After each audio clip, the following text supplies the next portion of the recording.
السلام علیکم viewers, stars of history میں میں آپ کو خوش آمدید کہتا ہوں. میرے ساتھ موجود ہیں حسان بخاری. آج سٹارز آف ہسٹری میں ہم جس ستارے کو آپ کے سامنے ڈسکس کریں گے ان کا تعلق پاکستان کی فورس پاک فضائیہ سے ہے. ان کے کئی ریکارڈز ہیں. جی بالکل آپ صحیح سمجھ گئے، میں ایم عالم صاحب کے بارے میں بات کر رہا ہوں. پوچھتے ہیں ڈاکٹر حسان بخاری سے ایم عالم صاحب نے کیا کارنامے سر انجام دیے جس پہ انہیں انتہائی زبردست ایوارڈز مل گئے. جی السلام علیکم ڈاکٹر صاحب. وعلیکم السلام. M Alam basically Muhammad Mahmood Alam. he was a Bengali. he was born in Calcutta اور پاکستان بننے کے بعد 1935 میں پیدا ہوئے تھے. پاکستان بننے کے بعد ڈھاکہ شفٹ ہو گئی تھی فیملی. اور ان کی فیملی یعنی کہ وہ این خانہ ہمہ آفتابست والی بات ہے. ان کے دو بھائی بھی بڑے مایہ ناز پروفیسر ہیں. ان کے ایک بھائی سجاد عالم ہی از اے پارٹیکل فزسسٹ، دوسرے بھائی شاہد عالم ریناؤنڈ اکانومسٹ ہیں، نارتھ ایسٹرن یونیورسٹی میں پروفیسر ہیں. تو اور ایک اور چیز جو ان کی فیملی کی خاص تھی کہ دے ور ویری اسلامک مائنڈڈ، یعنی کہ ان کے اندر یہ چیز بچپن سے ہی کوٹ کوٹ کر بھر دی گئی تھی کہ ہم مسلمان پہلے ہیں، بنگالی بعد میں ہیں، یا جو کچھ بھی ہے وہ بعد میں ہیں، پہلے مسلمان ہیں. اور ان کی ساری زندگی میں یہ جو ایک تھیم ہے نا اسلامک یونٹی والا، اسلامک نیشنلزم والا، جو بیسیکلی اقبال کی ایک تبلیغ تھی، وہ چیز ہمیں ان کی زندگی میں بڑی واضح نظر آتی ہے. ڈاکٹر صاحب مجھے ان کی فیملی آپ نے بتائی، مجھے ان کا کریئر، ان کی پرسنالٹی، ان کے بارے میں بتائیں. ہاں، کیریئر تو ان کا بہت شاندار تھا as we all know, flying ace. اور اس کے علاوہ پاک ایئر فورس انہوں نے اپنے شوق سے جوائن کی. ان کے والد تو چاہتے تھے کہ یہ پاکستان کی سول سروس کو جوائن کریں، واز اے بریلینٹ اسٹوڈنٹ، لیکن انہوں نے پاکستان ایئر فورس جوائن کی. اور لٹل ڈریگن کہے جاتے تھے. قد کافی چھوٹا تھا لیکن سب کو پتا تھا کہ ہی از اے فیئرسم پائلٹ. اور گنری میں he was considered Umang the very best. Basically 1965 کی وار سے پہلے جو دو پائلٹ پوری پاکستان ایئر فورس میں مشہور تھے، دونوں کا تعلق مشرقی پاکستان سے تھا. ایک سرفراز رفیقی شہید اور ایک ایم عالم. ان دونوں کا بہت شعرا تھا کہ دے آر ایکسیلنٹ. اور جب جنگ ہوئی تو ان دونوں نے شو بھی کرایا کہ ان کا شعرا کیوں تھا. ڈاکٹر صاحب 65 کی وار کے ہیرو ہیں یہ، کیا کارنامے انہوں نے سر انجام دیے؟ یس، 65 کی وار میں ہی از دا ہائیسٹ اسکورنگ ایس. سب سے زیادہ ایئر ٹو ایئر کلز پورے برِ صغیر پاک و ہند میں ان کی ہیں. ان کو ایون جو ہے one of the greatest flying aces of the jet age بھی کہا جاتا ہے نیوٹرل رائٹرز کی طرف سے. اور مطلب وہ والا واقعہ تو آپ کو پتہ ہی ہے، 1 2 3 4 والا جو سرگودا ایئر بیس پر واقعہ پیش آیا کہ 7 ستمبر کو جب سرگودا ایئر بیس پر اٹیک کیا انڈین ہنٹرز نے، تو M Alam was the one to respond. And M Alam respond actually impeccable. یعنی کہ وہ گئے، پہلے انہوں نے ایک انڈین اسکواڈرن لیڈر کا طیارہ گرایا ایک میزائل سے، سائیڈ وائنڈر میزل سے. اور اس کے بعد وہ مزید آگے اڑتے اڑتے اپنے ونگ مین مسعود اختر کے ساتھ، فلائنگ آفیسر مسعود اختر کے ساتھ نکل گئے. دریائے جناب کو کراس کیا. سانگلا ہل کے اوپر وہ زبردست مارکا ہوا جس میں آدھے منٹ کے اندر انہوں نے 4 انڈین طیاروں کو ہٹ کیا. اور وہ یعنی کہ کیسر طفیل صاحب اپنی کتاب میں لکھتے ہیں کہ مرغابیوں کی طرح ان کا شکار کیا ایم عالم نے، ڈس ڈس ڈس ڈس.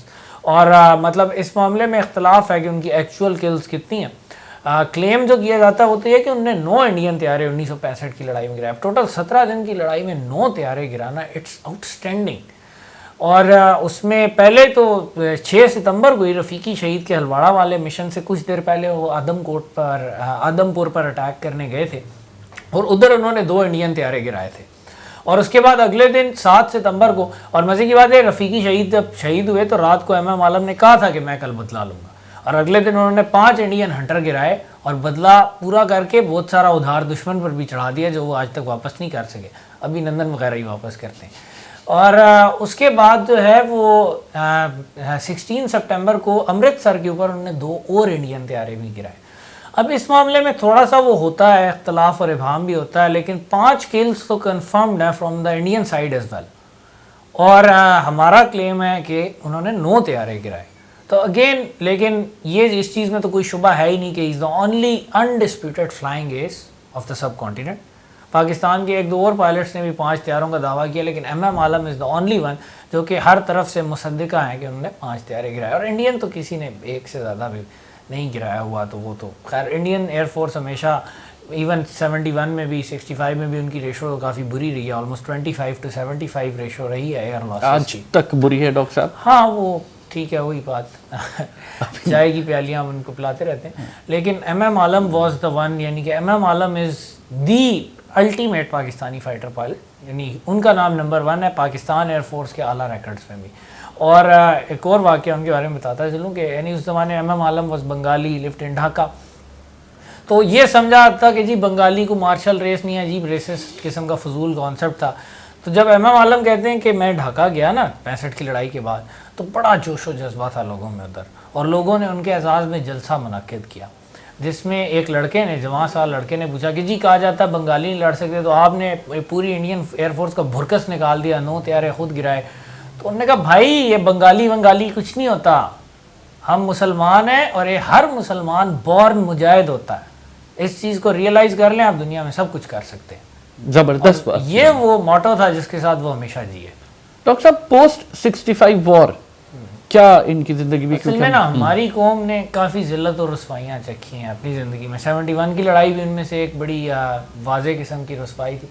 تو رسوائیاں تبھی ملتی ہیں جب اپنے ہیروز کو ہم لوگ آنر نہیں کرتے. تو ایم ایم عالم کے ساتھ بھی ان کا جو ڈیو تھا وہ ان کو نہیں دیا گیا. بہت افسوس کے ساتھ یہ کہنا پڑا. 71 کی لڑائی میں تو وہ سٹاف پوسٹ پر ہی رہے، کیونکہ ان دنوں وہ بنگالی پرسنل کو کچھ شک و شبے سے بھی دیکھا جا رہا تھا، کچھ ڈیزرشنز کی وجہ سے اور مطیع الرحمان ٹائپ لوگوں کی کچھ غداریوں کی وجہ سے ایم ایم عالم جیسے لوگوں سے بھی پاکستان ایئر فورس استفادہ نہ کر سکی.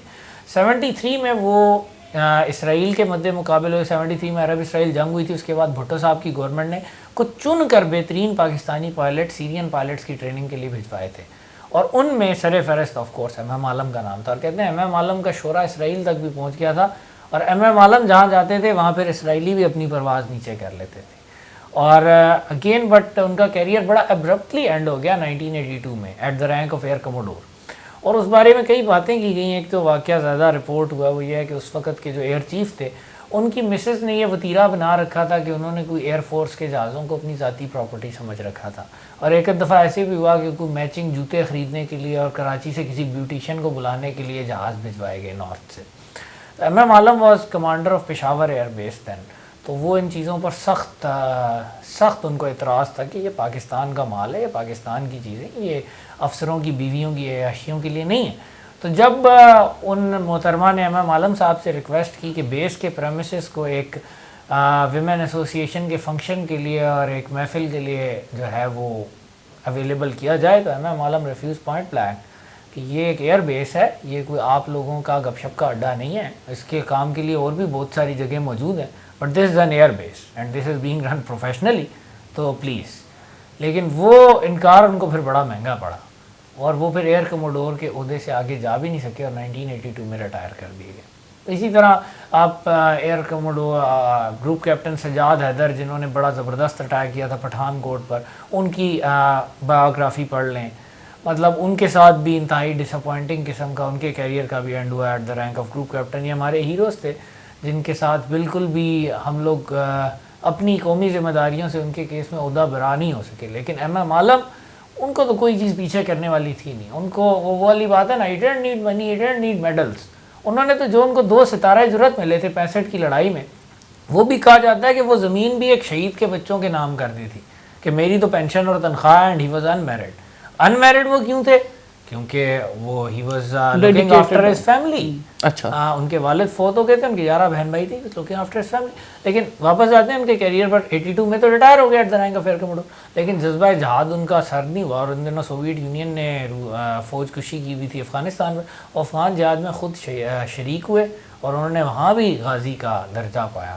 شہادت کی تلاش میں وہ جگہ جگہ پھرے، لیکن خالد بن ولید رضی اللہ تعالیٰ عنہ کی طرح شہادت کی بجائے ان کے نصیب میں غازی رہنا لکھا تھا، اور پاک فوج کے اس میانات سپوت کا بھی ساری عمر ناقابل شکست رہنا ہی لکھا تھا.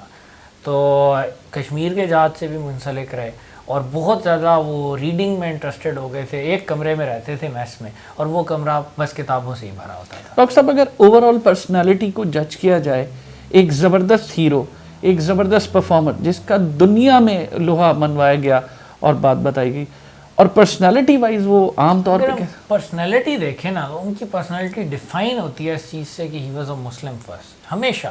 مطلب انہیں بنگلہ دیش سے یہ بھی آفر آئی کہ آپ کو ایئر چیف بناتے ہیں. ہی نیور ایون وزٹڈ بنگلہ دیش، جو ان کا اپنا ڈھاکہ، ان کا اپنا شہر تھا، کبھی گئے ہی نہیں. کہا نہیں، اب ڈھاکہ ایسٹ پاکستان نہیں رہا، اور پاکستان کوئی مٹی کا نام نہیں ہے, کسی زمین کا نام نہیں ہے. Pakistan is an idea. The idea that Muslims are a nation, that Muslim nationhood is preferable over Bengali nationalism, or Punjabi nationalism, or Pashtun nationalism, or every other kind of nationalism. تو اقبال کا کانسیپٹ تھا, وہ انہوں نے اپنا فلسفہ حیات بنا لیا تھا, اور اسی وجہ سے وہ کبھی ڈھاکہ نہیں گئے. کہا نہیں, ڈھاکہ بھی ایسٹ پاکستان نہیں رہا. ڈھاکہ نے اپنا رشتہ اسلامی قومیت سے توڑ کر بنگالی قومیت سے جوڑا ہے. میں بنگالی قومیت, میں بنگالی بعد میں ہوں, میں مسلمان پہلے ہوں. I would stay in Pakistan. ٹھیک ہے کہ پاکستان بہت امپرفیکٹ ہے, ٹھیک ہے کہ پاکستان کو اسلامی ریاست اس کو کہیں سے نہیں کہا جا سکتا, لیکن ایٹ لیسٹ ان تھیری وہ نظریہ برقرار رہا. انہوں نے بے شک ان کے ساتھ زیادتی بھی ہوئی, ایئر کموڈور کے رینک پر ریٹائر کر دیے گئے, ان کے شایان نشان کہیں سے بھی نہیں تھا, بورن ایئر مارشل. لیکن he said no, I'll stay here and I'll fight for Pakistan to become truly Pakistan. اور انہوں نے ساری عمر یہی کیا, اور ان کے خیالات, ان کے افکار, اور ان کی آپ لائف دیکھیں, وہ بندہ تو یعنی کہ جہاد کرنے وہ کسی بھی جگہ گیا, اور اس نے ہمیشہ یہ بات کی, اس نے کہا کہ نہیں, we are all together, we are all Muslims. اور ہمیشہ ان کی یہ خواہش رہی کہ پاکستان, ایران, افغانستان اور بنگلہ دیش کسی دفاعی معاہدے میں منسلک ہو جائے, ان کا کچھ جوائنٹ ڈیفنس ہو جائے اسلامی قومیت کے نام پر, کہ ہم اس ایرانی, افغانی, تورانی, بنگالی, پنجابی, پٹھان, ان چیزوں سے نکل کر ہم اس سے آگے بڑھیں. بڑے شور تھے اپنے. That was his life. Truly Iqbal کا شاہین, اور اقبال کے کچھ اشعار ان کو ڈیڈیکیٹ کروں گا. پلیز ڈاکٹر صاحب. پرے ہے چرخ نیلی فام سے منزل مسلمان کی, ستارے جس کی گرد راہ ہوں وہ کارواں تو ہے. مکاں فانی مکیں آنی, ازل تیرا ابد تیرا, خدا کا آخری پیغام ہے تو, جاوداں تو ہے. ہنا بندے عروس لالا ہے خونے جگر تیرا, تیری نسبت براہیمی ہے معمارِ جہاں تو ہے. تیری فطرت امی ہے ممکنات زندگانی کی, جہاں کے جوہر مضمر کا گویا امتحاں تو ہے. یہ نکتہ سرگزشت ملت بیضا سے ہے پیدا, کہ اقوام زمین ایشیا کا پاسباں تو ہے. بیسیکلی جو پورٹریٹ آف اے مسلم ہے نا, اس پر یہ 5.5 فٹ کا انسان اتنا پورا اترتا ہے کہ بڑی ڈیڈیکیشن اور بڑا پکا, یہ عالمگیر شخصیت ہے. یہ 5.5 فٹ کے انسان, اس ٹائپ کے لوگ پوری دنیا پر اپنا شیڈو کاسٹ کرتے ہیں. They cast a very long shadow. اور وہی والی بات ہے کہ ناممکنات کو ممکنات میں تبدیل کرنے والے. 30 منٹ میں 5 طیارے تبھی گرتے ہیں جب جس بندے کے ہاتھ میں جہاز کا لیور ہے نا, وہ ہاتھ اس بندے کا ہے جو کہ جذبہ ایمانی سے معمور ہے. ڈاکٹر صاحب 30 سیکنڈ, ہاں 30 سیکنڈ, یس 30 سیکنڈ میں 5 طیارے, دیٹ از کبھی نہیں ہوا نا. ناممکن کو ممکن بنا دیا. وہ جو اسپرٹ ہے نا, وہ پھر ایسے آتا ہے. شکریہ ڈاکٹر صاحب, زبردست. ویورز, آپ نے ہمارا پروگرام دیکھا. یہ پاکستان کا عظیم درخشاں ستارہ آج بھی پاکستان کے فلک پہ چمک رہا ہے, دمک رہا ہے. دیکھتے رہیے stars of history. Thank you.